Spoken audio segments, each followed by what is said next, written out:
आप देख रहे हैं न्यूज इंडिया टीवी, आपकी आवाज आपके साथ। दिल्ली के मुखर्जी नगर में किया गया 108 हवन याग। दिल्ली शुद्धिकरण को लेकर दिल्ली में अभी 6 महायज्ञ होंगे। दिल्ली में किस प्रकार से वायु प्रदूषण देखने को मिल रहा है और सरकारी लगातार प्रदूषण को कम करने के लिए निरंतर प्रयास कर रही है। वहीं दिल्ली के मुखर्जी नगर में दशहरे ग्राउंड के अंदर महायज्ञ किया गया। इस महायज्ञ से वायु प्रदूषण दूर होगा। इस प्रकार के महायज्ञ दिल्ली में 6 होने हैं। अभी पहले महायज्ञ किया गया योगी महाराज के द्वारा कहा गया है कि विज्ञान और प्रकृति दोनों ही अलग अलग है। विज्ञान अपनी तरीके से कार्य करता है, प्रकृति अपने तरीके से कार्य करती है। हमारी यही कोशिश है कि दिल्ली के अंदर किसी भी प्रकार का प्रदूषण जो लोगों के सांसों के द्वारा उनके शरीरों तक पहुंच रहा है, उसे प्रकार का प्रदूषण खत्म हो। हमारी ये कोशिश सफल होगी, क्योंकि दिल्ली में जिस प्रकार से वायु प्रदूषण बढ़ रहा है, उसके लिए प्रगति के द्वारा वायु प्रदूषण को रोकने के लिए यज्ञ और महायज्ञ का बहुत होना जरूरी है। इसी प्रकार के महायज्ञ किए जा रहे हैं। आप देखना होगा कि इस महायज्ञ से दिल्ली के अंदर कितना पॉल्यूशन कम होता है।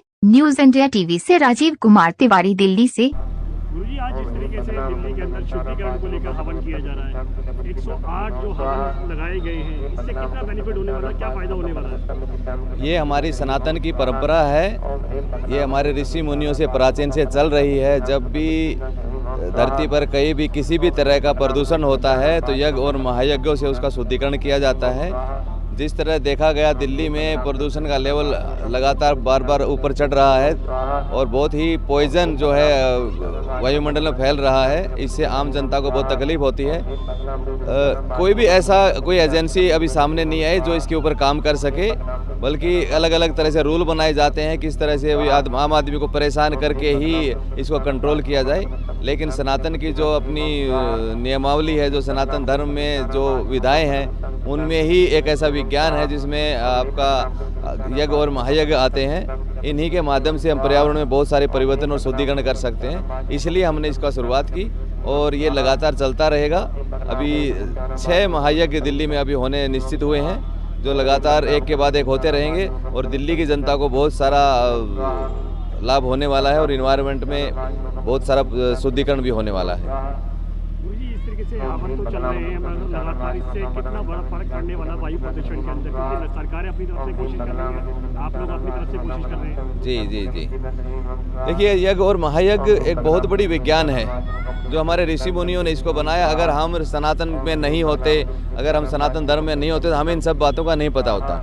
अभी तक इस देश में जितने भी अलग अलग संप्रदाय और मजहब और धर्म हैं, उन सब में ये सब बिल्कुल भी नहीं है कि कोई विज्ञान के आधार पर किसी तरह का इस शुद्धिकरण कर सके। तो ये सनातन धर्म की प्रक्रिया है और ये सनातन धर्म का ही एक आधार है कि वैज्ञानिक तौर पे भी और आध्यात्मिक तौर पे भी जो यज्ञ और महायज्ञ होते हैं, ये बहुत बड़े स्तर पर शुद्धिकरण करते हैं। इससे जितना भी प्रदूषण वायुमंडल में होता है वो दूर हो जाता है और बहुत बड़े लेवल पर ऑक्सीजन जनरेट होती है, जिससे आम आदमी को लाभ मिलता है।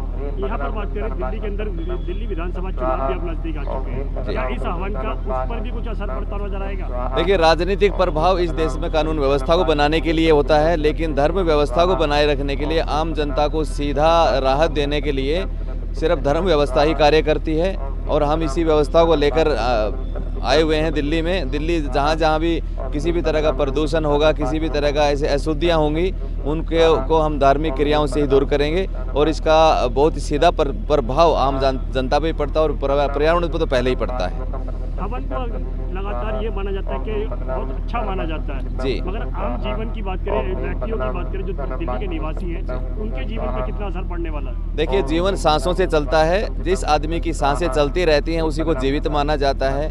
और अगर हर सांस के अंदर में दूषित वायु जाएगी, ऑक्सीजन की जगह और दूसरी वायु अगर सांसों के अंदर जाएंगी, तो आप समझ सकते हैं जितने भी अंदर के हमारे जो ऑर्गन्स हैं, जितने भी बॉडी के जो पार्ट्स हैं, उनको ऑक्सीजन बराबर नहीं मिलेगी तो उनमें रोग पैदा होंगे तो आदमी का जीवन मुश्किल हो जाएगा। उसको फिर अपने इलाज वगैरह की प्रॉब्लम आती है।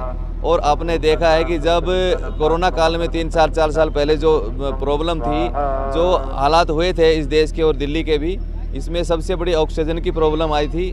किस तरह से लोग ऑक्सीजन के लिए दौड़ते थे, किस तरह लोगों की जानें गई हैं। तो कहीं ना कहीं ऑक्सीजन हमारे जीवन का बहुत बड़ा आधार है, और वायुमंडल में अगर दूषित वायु हो जाएगी तो जीवन पे बहुत बड़ा खतरा बनता है।